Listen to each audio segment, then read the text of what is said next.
Halo Sobat Rebahan, selamat datang di channel hiburan kaum rebahan. Armin akan berusaha untuk menghibur kalian melalui membacakan sebuah novel yang sangat luar biasa, yang sangat layak untuk diikuti dari awal sampai akhir. Tapi pastikan teman-teman sudah subscribe channel ini supaya tidak ketinggalan update terbaru dari channel ini. Jika kalian menyukai video seperti ini, jangan lupa di like. Jika berkenan, share ke teman-teman kalian supaya teman-teman kalian juga mendapatkan informasi hiburan seperti ini. Di video sebelumnya adalah part ke-77, sekarang adalah part ke-78, di mana Yi Chen sudah membalaskan dendam para wanita muda yang di fakultas oleh ataupun teman-teman dari Kim Ok-soo, ya, karena mereka sudah disugesti seorang pemuda yang membuat dirinya ataupun wanita itu satu persatu mati mengenaskan dengan cara bunuh diri. Akhirnya Yi Chen sekarang membalaskan dendam mereka, membuat sugesti juga kepada pelaku sugesti tersebut. Jadi sugesti dibalas sugesti, seperti itu ya. Nah, di sini sugesti Yi Chen yang diberikan itu sangat-sangat luar biasa, efeknya membuat si pria tampan itu menjadi kelaparan akan kotoran manusia. Setiap 1 jam sekali harus memakan kotoran. Dan kita ikuti di part ke-78 ini bagaimana kisah selanjutnya. Mari kita ikuti. Nah, jadi jaraknya sekitar 20-30 km. Bau di dalam mobil seperti bau di septic tank. Bagi beberapa orang itu mereka seperti disiksa di neraka. Begitu turun dari mobil, mereka membawa Wookie masuk ke rumah sakit. Pada saat ini Wookie merasa dirinya tidak beres lagi. Kepalanya terasa sakit, kemudian dia melihat beberapa orang itu dengan putus asa. Dia berkata sambil menangis, "Gawat, perasaan itu datang lagi. Kalian harus menahanku jika kesadaranku hilang nanti." Beberapa orang itu masih merasa takut tapi mengangguk tanpa sadar. Mereka berpikir di dalam hati, "Kami pasti akan berusaha sekuat tenaga menarikmu, tapi masalahnya tidak bisa menahanmu." Setelah itu wajah Wookie berubah. Dia berteriak, "Dia di mana toilet? Di mana toilet?" Semua orang saling bertatapan, mereka merasa putus asa. Dia benar-benar kambuh lagi. Bagaimana ini? Dosen penasihat berteriak, "Tahan dirinya, jangan sampai dilepas kali ini." Semua orang segera menahannya dan menjatuhkannya di lantai. Kemudian menahan kaki dan tangannya. Dosen penasihat berkata, "Kalian tunggu di sini, aku akan pergi mencari bantuan dokter." Ketika orang itu berusaha sekuat tenaga menahan Wookie, tapi Wookie terus memberontak. Salah satu di antaranya tidak bisa menahan lagi dan berkata, "Sial, aku hampir tidak bisa menahannya. Bagaimana ini?" "Tetap harus menahannya."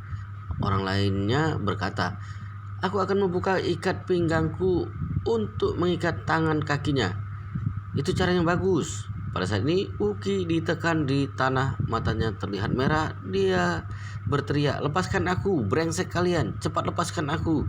Orang-orang yang lewat di depan rumah sakit sudah terbiasa melihat semua ini. Tidak ada yang tertarik melihatnya karena pasien sering berteriak histeris seperti ini. Pada saat ini seorang kakek tua yang sudah pensiun yang tinggal di belakang rumah sakit sedang membawa seekor husky besar ke depan. Husky itu mengendus berkeliling satu putaran dan duduk di tempat.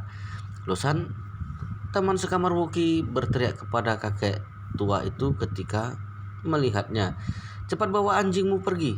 Jangan biarkan dia buang kotoran di sini." Kakek tua itu memelototinya dan berkata, "Apa ini urusanmu?" Losan panik dan segera mengumpat, Masalah besar akan terjadi jika kamu tidak segera membawa anjing sialan itu pergi." Kakek tua itu menengus dingin dan berkata, "Aku sudah 6 tahun memelihara anjing ini. Meskipun dia buang kotoran di tempat tidurku, aku tetap akan membiarkannya. Aku akan membersihkan setelah ia selesai. Aku tidak tega melihatnya tersiksa. Memangnya siapa kamu?" "Kamu." Yosan tidak bisa berkata apa-apa. Pada saat ini husky itu terlihat mengerahkan kekuatannya, badannya terlihat menegang berkali-kali, kemudian mengeluarkan setumpuk kotoran. Wuki semakin gila ketika melihatnya. Dia seolah-olah disuntik stimulan. Kekuatan tubuhnya bertambah beberapa kali lipat, badannya bergerak. Beberapa orang yang menahannya langsung terjatuh. Ketiga orang ini jatuh ke segala arah dan belum sempat meringis karena sakit. Lucy berteriak dengan putus asa, "Gawat, cepat tahan bos!" Mereka bertiga segera mengejarnya, tapi mana mungkin mereka bisa menandingi kecepatan Wuki. Wuki langsung bergegas ke depan Husky, kemudian membuka mulut seperti anjing galak dan makan tumpukan kotoran anjing itu dengan lahap. Kakek tua itu kaget melihat adegan ini. Dia bergumam, kamu sudah berapa hari tidak makan?" Kesadaran Wuki sudah benar-benar hilang. Sekarang, pada saat ini, sugesti psikologis yang ditanamkan padanya sangat kuat. Seluruh otaknya hanya berpikir untuk makan sampai kenyang. Ketika teman kuliahnya putus asa, mereka maju dan berusaha menarik pergi. Wuki tengkurap di lantai seperti seekor anjing gila. Dia makan sambil mengumpat. Dosen penasihat keluar bersama beberapa dokter yang sudah terbiasa bekerja di rumah sakit jiwa juga kaget ketika melihatnya. Mereka sudah melihat berbagai situasi di rumah sakit jiwa, tapi mereka baru pertama kali ini melihat kondisi seperti ini. Ini terlalu mengerikan, bukan? Jadi sekelompok dokter langsung menariknya pergi dari kotoran anjing, kemudian mengikatnya di tempat tidur khusus yang ada pengikatnya dan mendorongnya masuk ke dalam rumah sakit. Pada saat ini seluruh Universitas Pendidikan dan Ekonomi Jinling sedang menyebarkan video Wuki. Banyak orang yang langsung muntah sewaktu melihatnya, tapi orang-orang masih tetap melihat video Wuki sambil menahan rasa jijik. Banyak orang yang bertepuk tangan dan bersorak ketika melihat kondisi Wuki ini. Karena banyak orang di kampus yang tahu jika Wuki adalah orang gila yang suka mengontrol para gadis dengan sugesti psikologis, kemudian memaksa para gadis untuk menyiksa diri mereka dan bunuh diri demi memuaskan dirinya yang gila. Banyak orang membencinya, tapi tidak ada yang berani menyinggungnya. Jadi Wuki tidak pernah merasakan balasan apa-apa atas perbuatannya.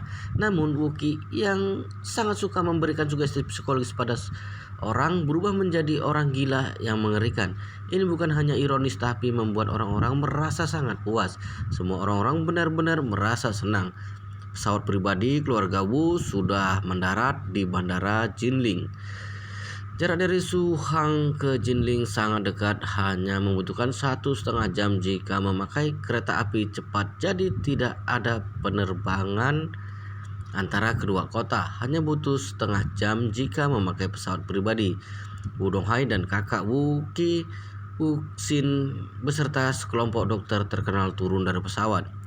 Sudah ada beberapa mobil Rolls Royce yang menunggu di samping pesawat. Rombongan dibagi menjadi 3 mobil dan langsung menuju ke rumah sakit jiwa Aoyama. Jarak rumah sakit jiwa dari bandara tidak terlalu jauh, jadi mereka segera tiba di rumah sakit. Sewaktu mereka tiba di sana, Wuki diikat di tempat tidur. Dia meronta sekuat tenaga. Ada sebuah kain yang tersumbat di mulutnya.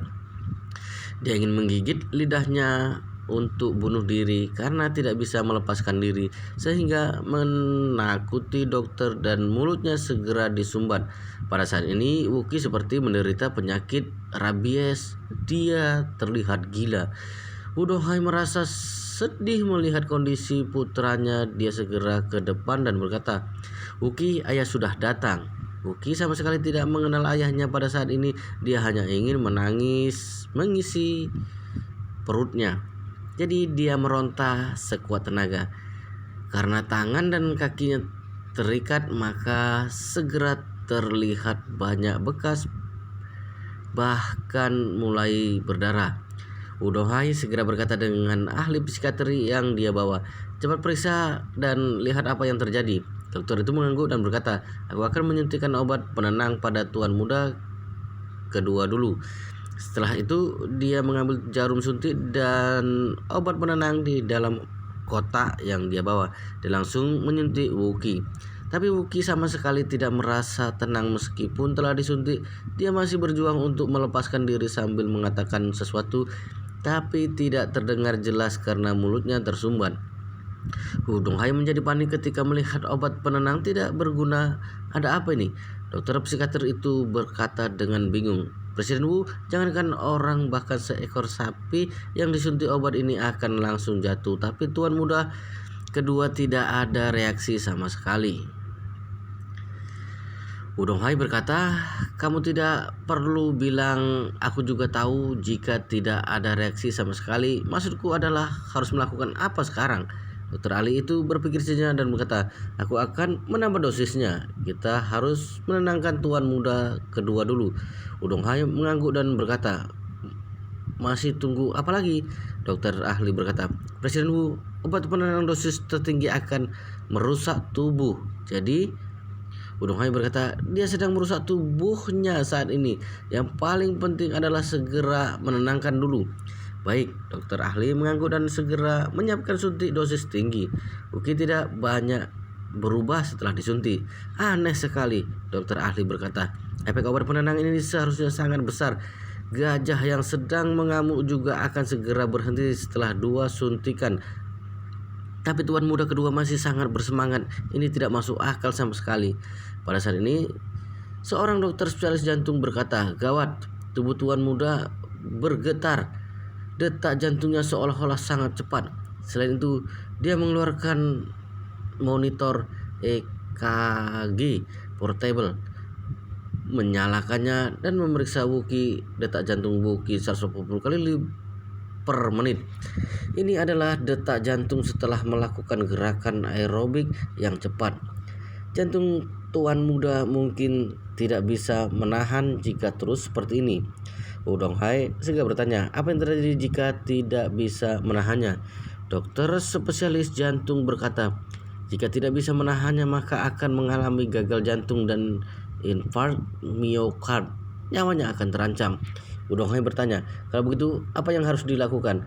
Dokter spesialis jantung berkata, cara terbaik adalah mencari cara menenangkan tuan muda. Jika tidak, jantung tidak bisa menahan beban dalam waktu yang lama. Dokter psikiater yang ada di samping berkata, tapi tuan muda kedua tidak bisa tenang.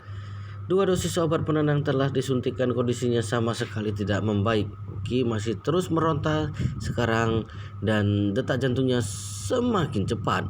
Dokter spesialis jantung panik dan segera berteriak, gawat, detak jantung masih terus meningkat. Nyawanya akan berbahaya jika terus berlanjut. Donghai segera bertanya kepada beberapa teman kuliah Wookie, apa yang telah terjadi padanya malam ini? Apakah ada cara menenangkannya? Ketiga orang itu saling bertatapan. Salah satunya memberanikan diri berkata, halo Paman Wu. Wookie mulai makan kotoran begitu dia pulang ke asrama malam ini. Tidak ada yang bisa menghentikannya sewaktu dia ingin makan kotoran. Kesadarannya baru kembali begitu dia selesai makan. Kali kedua akan dan kali ketiga juga seperti itu. Wajah Wu Donghai terlihat suram dan bertanya, ini berarti dia akan tenang setelah makan benda itu, benar tidak? Benar, beberapa orang segera mengangguk. Wuxin yang ada di samping berkata, ayah, apakah ada yang sengaja membalas dendam pada Wookie? Karena Wookie telah melukai para gadis miskin selama 2 tahun kuliah. Sepertinya ada 2 orang yang mati. Donghai berkata tanpa ekspresi, kamu sudah bilang jika mereka adalah gadis miskin, tidak peduli keluarga yang masih hidup atau keluarga yang sudah mati, mereka tidak punya kekuatan untuk bikin masalah. Aku curiga jika ada sesuatu. Dokter spesialis jantung berkata, Presiden Wu, detak jantung tuan muda kedua telah melebihi 220. Jika terus seperti ini, mungkin tuan muda tidak bisa menahannya lagi. Donghai menggertakkan giginya, kemudian dia berkata, biarkan dia makan. Kakak Wuxin segera berkata, ayah, Tidak bisa membiarkan adik makan benda itu di toilet, bukan? Ini menjanjikan sekali. Udah mendengus. Tidak ada cara lain sekarang. Mempertahankan nyawanya lebih penting. Biarkan dia memakan dulu, baru pikirkan cara lain setelah dia tenang. Malam ini merupakan malam yang luar biasa. Reputasi Wuki hancur total. Sedangkan di sisi lain, Xiao Yiqian dan Wei Changming buru-buru kembali ke keluarga Wei dengan membawa 3 batang ginseng ungu 100 tahun. Hati Xiao Yiqian merasa sangat kesal karena tidak mendapatkan ginseng ungu kualitas terbaik berumur 300 tahun. Yang disayangkan adalah ginseng 100 tahun tidak bisa membandingi ginseng ungu kualitas terbaik usia 300 tahun. Tapi untungnya dia telah menghemat 90 juta yuan. Wei Changming membawa dia membeli 3 batang ginseng 100 tahun di tempat temannya. Total menghabiskan 3 juta, sedangkan Yi Chen menghabiskan 100 juta untuk membeli 1 batang ginseng ungu kualitas terbaik 300 tahun. Dia merasa sangat tenang ketika berpikir seperti itu. Pada saat ini dia sangat berharap resep keluarga Wei yang baru bisa menyembuhkan penyakit membandelnya. Oleh karena obat ini merupakan harapan keluarga Wei di masa depan. Jadi seluruh keluarga Wei hadir, bahkan pemimpin keluarga Wei Yongzheng juga memaksakan dirinya. Meskipun tubuhnya lemah, dia mengawasi di ruang tamu yang besar. Wei Zhongzheng sudah berumur 60 tahun. Dia memakai baju unik Tiongkok. Rambutnya sudah memutih seluruhnya. Wajahnya sudah penuh keriput. Jalannya tertatih, bahkan tidak bisa berdiri lurus. Terlihat jelas jika dia terlalu banyak bermain dengan wanita sewaktu muda yang menyebabkan esensi darah sangat kurang. Profesor K, kepala apoteker keluarga W, sedang memberi petunjuk kepada beberapa asistennya di ruang tamu. Di ruang tamu keluarga W ditempatkan reaktor mikro, mesin pemurnian dan sentrifugal yang disiapkan untuk membuat resep baru. Meskipun ginseng ungu kualitas terbaik 300 tahun tidak bisa didapatkan, tapi Profesor K memutuskan untuk mencobanya dengan ginseng ungu 100 tahun. Karena jika obat ini benar-benar harus menggunakan ginseng ungu berumur 300 tahun, maka obat ini akan sangat sulit diproduksi secara banyak kelak. Karena bahan herbal ini sangat mahal, sangat langka dan sulit didapatkan meskipun ada uang. Jadi jika ginseng ungu 100 tahun atau bahkan ginseng yang lebih muda terbukti bisa digunakan, maka jumlah produksi dapat ditingkatkan. Pada saat yang sama juga bisa menekan biaya produksi. Semua keluarga Wei sangat bersemangat. Karena jika obat ini berhasil dan memiliki efek penyembuhan seperti yang diharapkan, maka obat ini akan mengalahkan obat modern Sildenafil. Mungkin sejak keluarga W akan menjadi perusahaan farmasi kelas dunia dengan obat ini. Sildenafil adalah bahan kimia yang sangat efektif dalam mengobati penyakit ejakulasi dini pria. Hak paten sebelumnya berada pada tangan perusahaan farmasi terkenal Amerika, Ruihui. Dengan mengandalkan obat ini, Ruihui telah meningkatkan nilai pasarnya hingga puluhan miliar dolar Amerika. Dengan kata lain, obat ini telah dijual secara global yang telah menghasilkan ratusan miliar yang yuan buat Ruihui. Jika resep keluarga Wei ini selesai dibuat, obat ini bukan hanya bisa meningkatkan kemampuan pria, tapi bisa memperbaiki tubuh pria yang khasiatnya lebih baik dari Sildenafil. Pada saat itu, bukankah akan mendapatkan untung besar setelah dijual di seluruh dunia?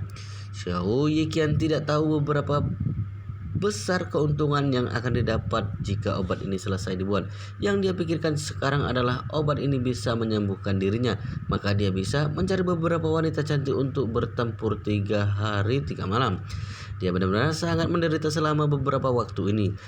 Dia melihat Profesor K dengan cemas. Profesor K menimbang satu persatu bahan herbal mahal dan memisahkannya, kemudian memasukkannya ke dalam mesin sentrifugal. Profesor K adalah dokter pengobatan tradisional dan modern yang kemampuannya cukup bagus di Tiongkok. Pengobatan tradisional Tiongkok menggunakan metode merebus sehingga lebih memboroskan bahan dan kurang murni. Jadi dia menyiapkan obat menggunakan reaktor mesin sentrifugal sehingga bisa mempertahankan khasiat dan kemurnian obat. Ketika Wei Zhongzheng melihat ekspresi Xiao Yiqian yang panik, dia berkata kepada Xiao Yiqian, "Dewan Xiao, ini adalah formula baru yang telah disempurnakan dari resep rahasia keluarga Wei. Dalam perhitungan dan spekulasi Profesor K, dia telah menghilangkan semua efek samping dan itu akan menjadi obat ajaib asli yang harganya terjangkau. Aku berani jamin, kamu pasti sembuh setelah minum obat itu." Wajah Xiao Yiqian terlihat senang setelah dia mendengarnya. Dia berkata, "Bagus sekali. Aku harap khasiat obat ini tidak membuatku kecewa." Wei Zhongzheng segera berkata dengan yakin, "Dewan Xiao, tenang saja. Obat ini pasti bisa mengobati penyakit membandel Anda. Sebelum formula ini disempurnakan, aku berkeliling dunia mengandalkan obat ini. 10 wanita dalam sehari juga bukan masalah." Xiao Yiqian merasa bersemangat dengan deskripsinya. Dengan ekspresinya dia berkata, "Apa sehebat itu?" Wei Zhongzheng berkata dengan serius, "Dewan Xiao, khasiat obat ajaib keluarga Wei kami 3 lipat dari obat sildenafil. Khasiat formula yang disempurnakan bahkan lebih baik lagi, bahkan bisa mencapai 10 kali lipat." Xiao Yiqian langsung merasa senang. Jika benar sangat berkhasiat sepertinya, masalah di bagian vitalnya pasti bisa disembuhkan. Pada saat ini, Wei Changming bertanya dengan penasaran, "Ayah, jika obat ini diproduksi secara massal, bukankah obat ini bisa dijual di luar negeri dan akan mengalahkan sildenafil yang ada di luar negeri?" Wei Zhongzheng melambaikan tangannya dan berkata, "Tentu saja. Jika bisa diproduksinya banyak, semua pria yang ada di seluruh dunia ini akan memakai obat ajaib keluarga Wei. Tidak mungkin ada yang namanya sildenafil lagi. Di pasaran hanya ada satu jenis obat ajaib untuk pria. Itu adalah obat ajaib keluarga Wei." Setelah itu, Wei Zhongzheng berkata kepada Xiao Yiqian lagi, "Apakah Dewan Xiao berminat investasi di pabrik farmasi keluarga Wei? Hanya perlu menginvestasikan 2-3 miliar. Dalam waktu 1 tahun bisa mendapatkan uang kembali sebanyak puluhan miliar yuan." Xiao Yiqian sangat tertarik. Pengusaha selalu mengharapkan keuntungan. Dia tidak mungkin menolaknya. Jika obat ajaib keluarga Wei sehebat itu, maka akan benar-benar untung besar. Maka Xiao Yiqian berkata kembali tersenyum, "Jika memang benar-benar sehebat itu, aku kapan saja bisa mengeluarkan investasi sebesar 1 miliar yuan, tapi aku harus membuktikan khasiat obatnya terlebih dahulu." Wei Zhongzheng sedang menunggu kata ini. Dia langsung tertawa dan buru-buru berkata, "Dewan Xiao, Anda akan mencoba khasiat obat pertama. Jika Anda merasakan khasiatnya bagus, kita baru bahas masalah investasi."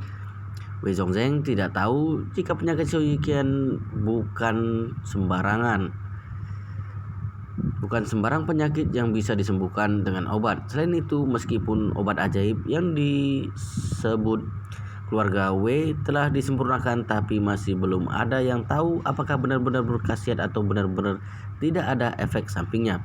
Tapi seluruh otak Xiao Yiqian sudah dipenuhi dengan pikiran mendapatkan kembali kejantanannya.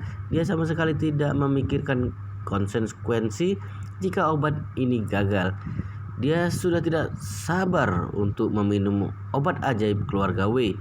Pada saat ini, Profesor K sudah selesai menyiapkan obat ajaibnya. Di dalam mesin sentrifugal, semua bahan herbal dipisahkan dan pada akhirnya Profesor K memurnikan menjadi semangkuk obat rebusan berwarna ungu tua. "Presiden Wei, obat ini sudah selesai." Profesor K meletakkan obat itu di depan semua orang.